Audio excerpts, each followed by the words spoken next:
අපිට ආචාරශීලී විදිහට කමක් නැද්ද කියන අදහස ඉංග්‍රීසියෙන් ප්‍රකාශ කරන්නේ would you mind if I would you mind if I අපි නිදර්ශන කීපයක් බලමු.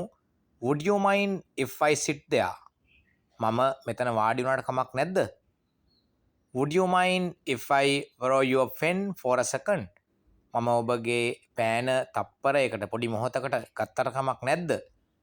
would you mind if I turn down the volume on the music? මම මේ මියුසික් එක අඩු කරාට කමක් නැද්ද?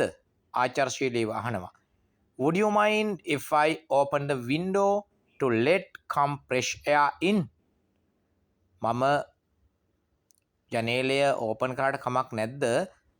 හුළම් පාර ඇතුළට එන්න, පිරිසිදු හුළං ඇතුළට එන්න ගන්නට අවශ්‍යයි. ඉතින් එතකොට අපි ආචාරශීලීව ඒ විදිහට අහනවා. ඒත් එක්කම would you mind if I change the channel on the TV? මම මේ රූපවාහිනී යන්ත්‍රයේ channel එක මාරු කරාට කමක් නැද්ද? would you mind if I bring a friend to your dinner party? මම ඔබගේ dinner පාටියට මම යාළුවෙක් එක් කරගෙන ආවට කමක් නැද්ද?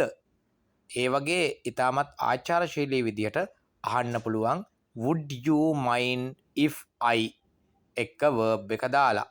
would you mind if I use your phone to make a quick call? මට ඔබගේ ෆෝන් එක භාවිතා කරන්න පුළුවන්ද? භාවිතා කරාට කමක් නැද්ද? ඉක්මන් දුරකථන ඇමතුමක් ගන්නට, හදිසි දුරකථන ඇමතුමක් ගන්නට. මෙන්න මේ වගේ would you mind if I ආචාරශීලී විදිහට කමක් නැද්ද කියලා අහන විදිහ තමයි අපි අද ඉගෙන ගත්තේ. ඇත්තටම මම මෙතනදී ඉතාමත් හෙමින් තමයි ප්‍රනවුන්ස් කරේ. මොකද ඔයාලට තේරුම් ගන්න පහසු වෙන්න අපි ඒක ප්‍රැක්ටිස් කරාම හොඳට ස්පීඩ් කතා කරන්න පුළුවන්. would you mind if I sit there? would you mind if I go here? would you mind if I learn English? would you mind if I play cricket? would you mind if I play football? would you mind if I swim there? අන්න ඒ වගේ අපිට භාවිතා කරන්න පුළුවන්. මුලින්ම මෙන්න මේ රටාව ප්‍රැක්ටිස් වෙන්න ඕන. රටාව ප්‍රැක්ටිස් වීම තමයි මූලිකම සිද්ධාන්තය වෙන්නේ. would you mind if I A pattern එක හුරු වුණාම අපිට වේගය, ඒ කියන්නේ නිවැරදිතාවය අපිට හදාගන්න පුළුවන්. මුලින්ම කරන්න ඕන මෙන්න මේ would you mind if I කියන එක හෙමින් හෙමින් ප්‍රැක්ටිස් වෙන්න ඕන.